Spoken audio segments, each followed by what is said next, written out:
विश्वास और दृढ़ता की शक्ति। वृंदावन के शांत गांव में गोपाल नाम का एक विनम्र चरवाहा रहता था।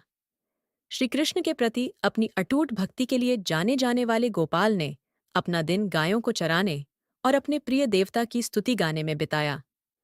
अपने साधारण जीवन के बावजूद गोपाल को कई चुनौतियों का सामना करना पड़ा।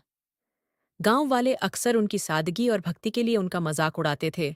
कहते थे कि उनका विश्वास उन्हें कठिनाई के अलावा कुछ नहीं देगा। एक दिन गांव में भयंकर सूखा पड़ा। नदियां सूख गईं, फसलें सूख गईं और गायें प्यास से कमजोर हो गईं। राहत के लिए बेचैन ग्रामीणों ने एक धनी व्यापारी से मदद मांगी, जिसने दूर देश से पानी लाने का वादा किया था। हालांकि उनकी मांगें कठोर थीं और उन्होंने पानी के बदले में ग्रामीणों का कीमती सामान मांगा। ग्रामीणों की दुर्दशा देखकर गोपाल ने मार्गदर्शन के लिए श्रीकृष्ण की ओर रुख किया।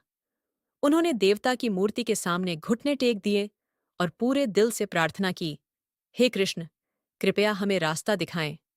हमने हमेशा आप पर विश्वास किया है और अब हमें आपके दिव्य हस्तक्षेप की आवश्यकता है। उस रात श्री कृष्ण गोपाल के सपने में आए और कहा, गोपाल, सूर्योदय के समय अपनी गायों को पहाड़ी की चोटी पर ले जाओ। विश्वास रखो और तुम जो खोजोगे वह पाओगे। ग्रामीणों के संदेह के बावजूद गोपाल ने कृष्ण के निर्देशों का पालन किया। भोर में वह अपनी कमजोर और प्यासी गायों को पहाड़ी की चोटी पर ले गया। जैसे ही वे शिखर पर पहुंचे, उनकी आंखों के सामने एक चमत्कार सामने आया। जमीन से एक छिपा हुआ झरना निकला, जो ताजे, ठंडे पानी से बह रहा था। गायों ने जी भरकर पानी पिया और गोपाल ने ग्रामीणों के साथ साझा करने के लिए अपने बर्तनों में पानी भर लिया। जब गोपाल गांव लौटा, तो गांव वाले आश्चर्यचकित रह गए। उसने अपने सपने और पहाड़ी की चोटी पर हुए चमत्कार के बारे में बताया।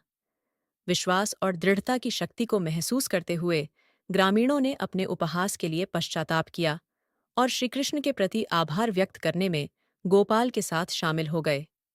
उस दिन से वृंदावन के ग्रामीणों ने श्रीकृष्ण की शिक्षाओं को अपनाया और सीखा कि विपरीत परिस्थितियों में भी अटूट विश्वास और दृढ़ता से दिव्य आशीर्वाद और चमत्कारी परिणाम प्राप्त हो सकते हैं।